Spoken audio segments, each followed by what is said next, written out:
Audio Jungle.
Sizlerмен бүгінгі сабақтағы мақсатым тілді редактордың графикалық примитивті құруға арналған құралдарын пайдалану арқылы жұмыстар жасау. Енді үй тапсырмасы ретінде мен сіздермен иә не жоқ деген ойынын ойнаған беріп тұр. Кім бірінші бастайды? Бір-бірден келеді, Бағдәулет бірінші бастай ғой. Мына жерде тұрған сұрақтарға иә немесе жоқ деп қана жауап береміз. Екі өлшемді жазықтықта салынады. Белгілей саламыз. Тамаша, бір балл. Иә, отыра ғой. Сіздің алдыңызда робот тұр, батареясымен соған маркермен бір балл деп жазып роботқа салып қойсаңыз. Компьютерді графика екіге бөлінеді. Иә, жақсы. Сізге бір балл. Так, бір оқушы келіңіздер. 3D графикада үш өлшем болады. Иә, немесе жоқ. Тамаша. Кері ғой. Сіздердің барлықтарын жинаған ұпайларыңыз 75 балл жинадыңыздар. Жақсы. Енді жаңа тақырып бүгінгі күн жазайық дәптерге.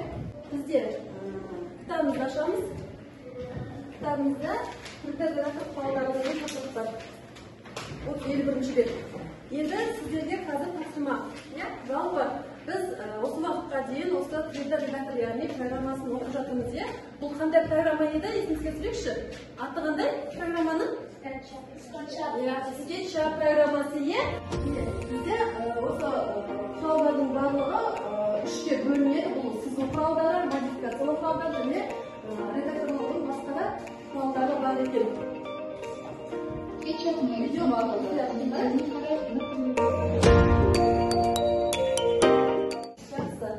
Біз құралдармен таныстық. Енді өздеріңіздің кітаптарыңызда да тұр. Бұрында сабақта кішкене пайдаланғансыздар. Алдыңғы сабақта да бір шолу жасап өткенбіз бұл құралдарға. Енді есте сақтау қабілеттеріңізді арттыру үшін мен сіздерге осы бойынша жеке тапсырма беремін. Сәйкестендіру тапсырмасы.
келесі кезеңде бізде практикалық бөлігімен ашамыз. Иә? Біз үйге моделін жасау үшін жаңағы 4-3 батырмасын басамыз. Бұны бәріміз бірдей жасайық. Міне 4-3-ті қойып аламыз. Табанын не үйдің?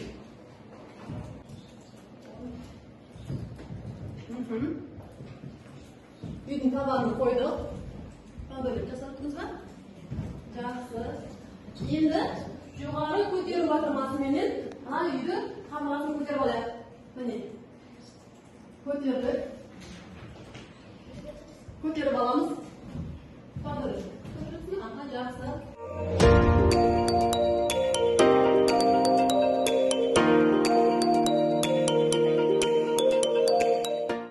Енді үйдің шатырын жасау керекпіз, е? Үйдің шатырын жасау үшін бізге мына қарандаш батырмасын аламыз бәріміз. Қарандаш батырмасын. Осы батырманы басу арқылы тура ортасынан сызамыз. Бізге егер қисық болатын болса, ол көк сызық болады. Ал түзу болатын болса, қызыл сызықпен өзі көтеріп тұрмайды, түзу сызды.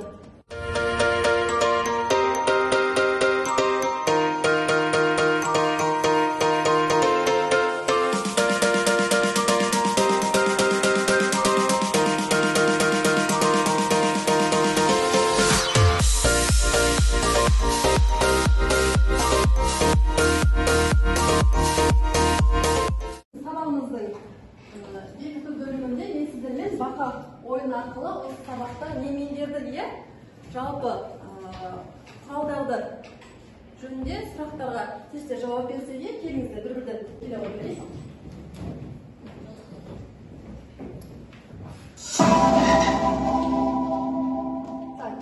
Скетчап қандай форматта сақталады дейді. Кез-келген біреуін таңдай ғой. Тамаша. Келесі сұраққа жауап бере ғой. Егер дұрыс болып жатса, алдан жазасыздар. Қарапайым үш өлшемді объектілерді, ғимараттар, жиһаздарды, интерьерді модельдеу программасы. Тамаша. Келесі әзер келе ғой. Үш өлшемді графикалық программаның көмегімен объектілерді құру процесінің атауы.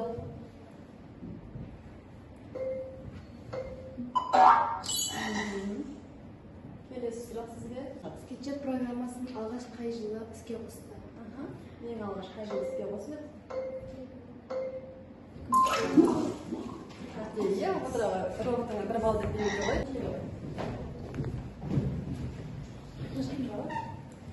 Құрастырылған объектілерді бояу құрамасы. Бірімізге көмектеспейміз? Дөңгелекті сызуға арналған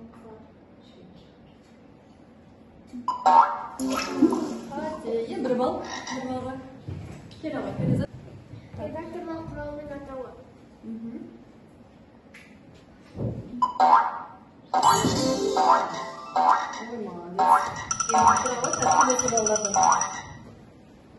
Ендеше, жаңағы сіз бір балл жинайсыз. Соны қойыңыз. Енді сабақтың соңында сіздердің алдарыңызға неше балдан жинадыңыздар. Енді iPhone әдісі арқылы бүгінгі сабақта алған әсерлеріңізді кері байланыс ретінде маған тез ауызша орындарыңыздан тұрып жауап берсеңіздер.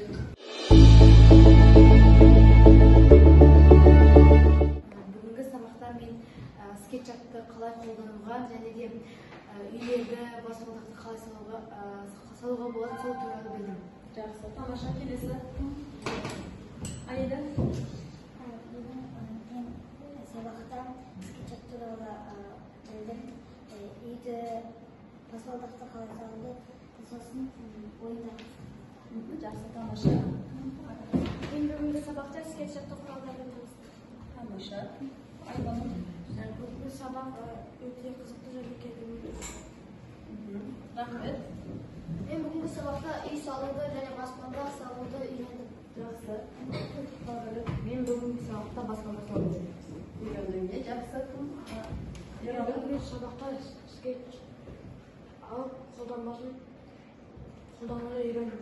Жақсы, тамаша.